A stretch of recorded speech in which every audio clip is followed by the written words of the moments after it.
Olá pessoal, seja muito bem-vindo a mais um vídeo do canal 2 ou Mais. E hoje nós vamos falar sobre o primeiro livro de Crônicas, do capítulo 13 ao capítulo 16. Sim, esses capítulos eles vão narrar assim, os momentos mais marcantes da vida de Davi, né? Que é o retorno da Arca da Aliança para Jerusalém. Então, mais do que uma narrativa histórica, esses capítulos revelam princípios profundos sobre presença de Deus, honra, santidade, adoração e liderança espiritual. Amém. Então vamos ao primeiro tópico. A arca representava muito mais do que um símbolo religioso. A Arca da Aliança era o principal símbolo da presença de Deus entre Israel. Dentro dela estavam as tábuas da lei, o maná e a vara de Arão.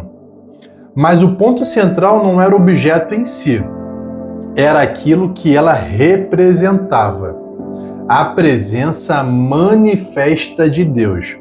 Davi compreendeu que Jerusalém jamais seria forte espiritualmente sem a presença do Senhor no centro da nação. Muitos querem crescimento, conquista e expansão, mas sem priorizar a presença de Deus.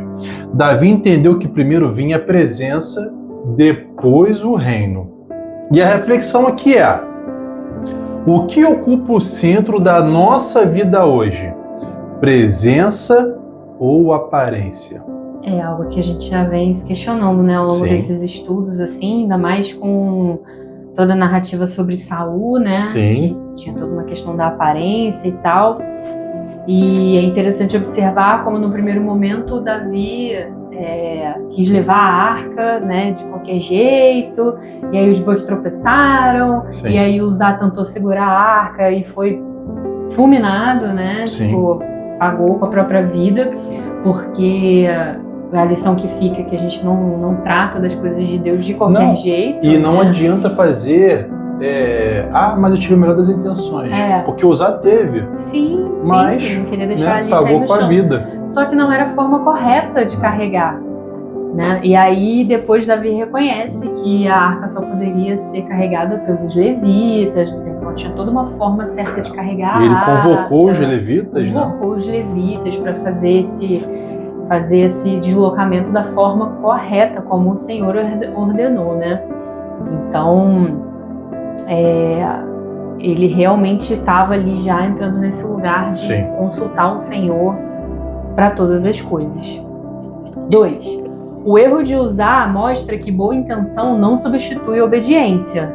Então, aqui é aquele primeiro momento, né? Em 1 Crônicas 13, Uzá toca na arca para impedir sua queda e morre instantaneamente. À primeira vista parece severo, mas existe uma chave importante. Deus havia ordenado que a arca fosse carregada pelos levitas nos ombros.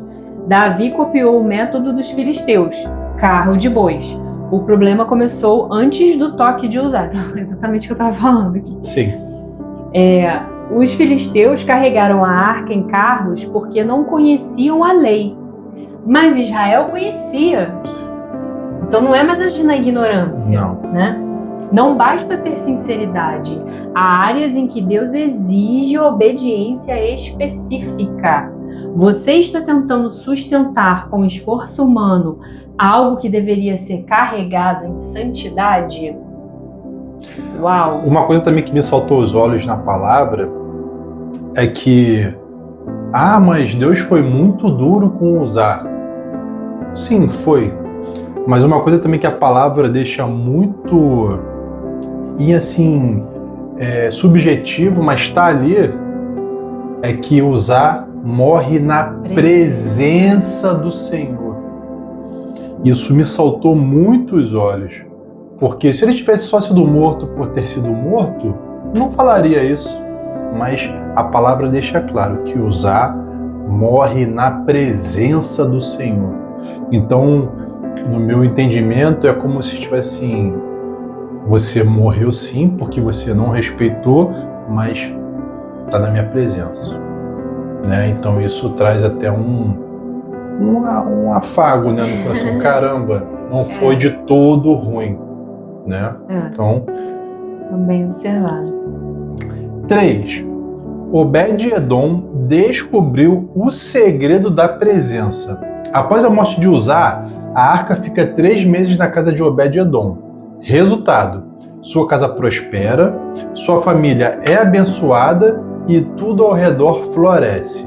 Depois disso, Obed-Edom nunca mais quis se afastar da presença. Em capítulos posteriores, ele aparece servido continuamente no templo. Ele não quis apenas uma visita de Deus, quis viver perto dele. A presença transforma ambientes, famílias e destino. Sua casa está preparada para hospedar a presença de Deus? E aí? Uau! Mas não é num tom de barganha, é num tom de realmente de servidão, de você realmente honrar a presença de Deus. Se você entregar tudo, você vai acessar tudo que Deus já preparou para a sua vida. Então, fica aí também essa chave. 4. Aí a gente volta lá, né, a falar o que eu falei no início. Que eu até achei que no início já estivesse falando desse momento aqui. Mas agora sim, Davi aprendeu com o erro antes de tentar novamente. Aí quando chegar lá em 1 Crônicas 15, Davi percebe o erro cometido. Ele declara: Por que não a levastes na primeira vez o Senhor nosso Deus irrompeu contra nós? Davi não terceiriza a culpa, ele reconhece. Faltou honra, faltou ordem, faltou consulta correta à lei. Líderes maduros aprendem com seus erros em vez de justificar fracassos. Perfeito. Você aprende com as quedas ou insiste nos mesmos métodos? É realmente algo a se ponderar. Sim. 5. Deus se importa com ordem no culto. Davi organiza os levitas, músicos, porteiros, cantores, instrumentos, funções específicas. Isso mostra que a espiritualidade não é desorganização. A curiosidade aqui é: 1 Crônicas enfatiza muito mais os músicos e levitas do que em 2 Samuel. O foco do cronista é a adoração. Interessantíssimo. A chave espiritual aqui é: excelência também é espiritual.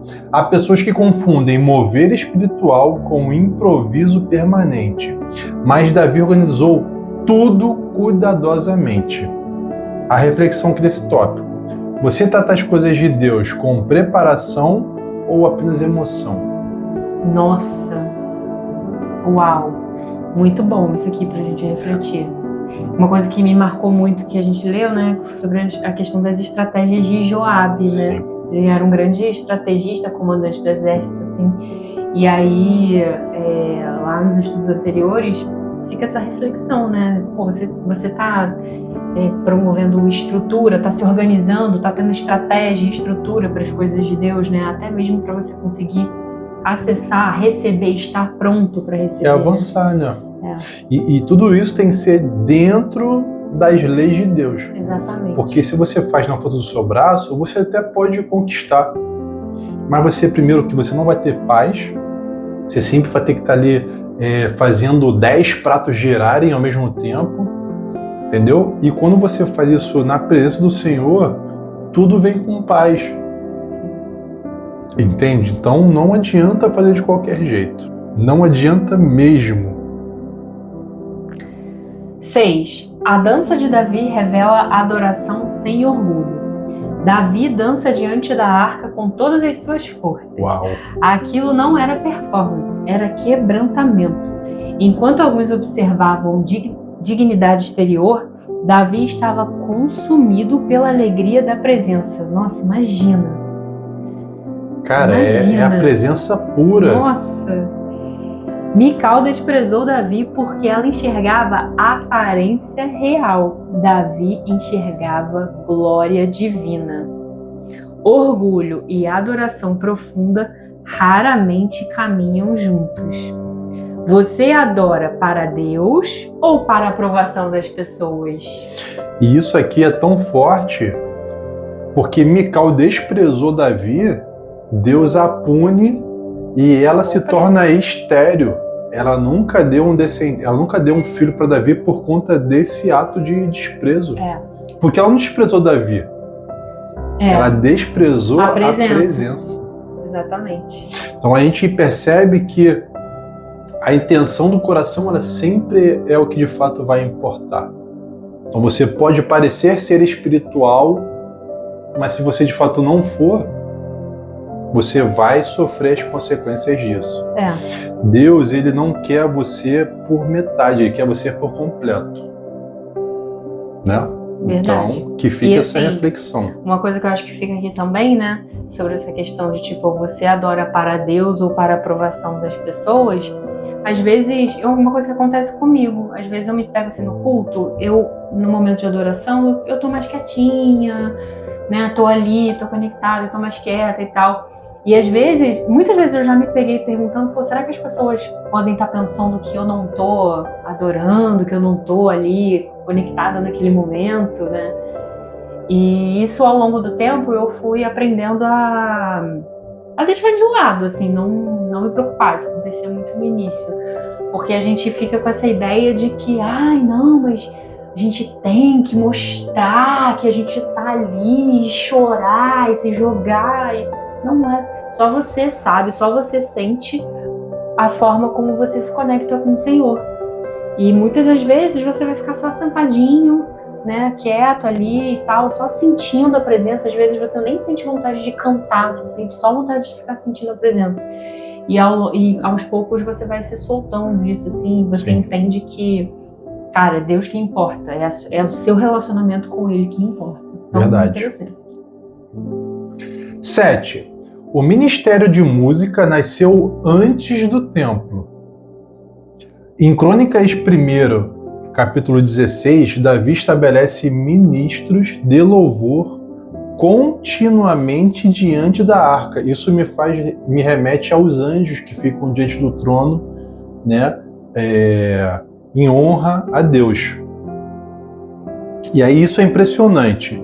O templo ainda não existia, mas a adoração contínua já existia. É um reflexo do mundo espiritual, né? Muitos estudiosos enxergam aqui uma antecipação espiritual da adoração contínua mencionada em Apocalipse. Olha só. Isso que eu acabei de falar, né? E aqui a chave é: a adoração não depende da estrutura perfeita. Ela nasce de fome espiritual. A reflexão que fica é: você só busca Deus quando tudo está pronto? Você tem que buscar Deus. Acordou, é buscar. Tá no seu secreto? Busca. Tá no culto? Busca. Teve um problema? Busca Deus. Entrega sempre tudo nas mãos de Deus. A palavra diz: em tudo dai graças. Sim. Não precisa de grandes firulas, não, né? Não precisa de... Enfim. 8. O Salmo de Davi em 1 Crônicas 16 é profético. E é muito bonito.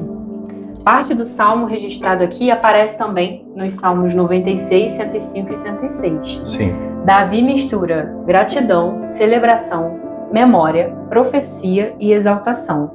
Frases poderosas aqui, né, desse Salmo. Buscai o Senhor e a sua força, lembrai-vos das maravilhas que fez, anunciai entre as nações a sua glória. Amém. Quem perde a memória espiritual começa a esfriar na fé. Você ainda se lembra dos milagres que Deus já fez na sua vida? Uau! Nossa, uau! Isso aqui é muito poderoso. Poderoso, né? O que a gente tem que estar o tempo todo ali relembrando, né? Às vezes a gente deixa passar batido. Sim. Deixa os problemas serem maiores, deixa não? Os problemas serem maiores. Importante. 9. A presença trouxe alegria coletiva para Israel. Quando a arca chega, há música, ofertas, celebração, alimento repartido ao povo. Davi distribui pão, carne e bolos. A curiosidade, o avivamento verdadeiro não produz apenas emoção momentânea, ela gera generosidade coletiva. Sua fé tem produzido alegria ou apenas peso religioso?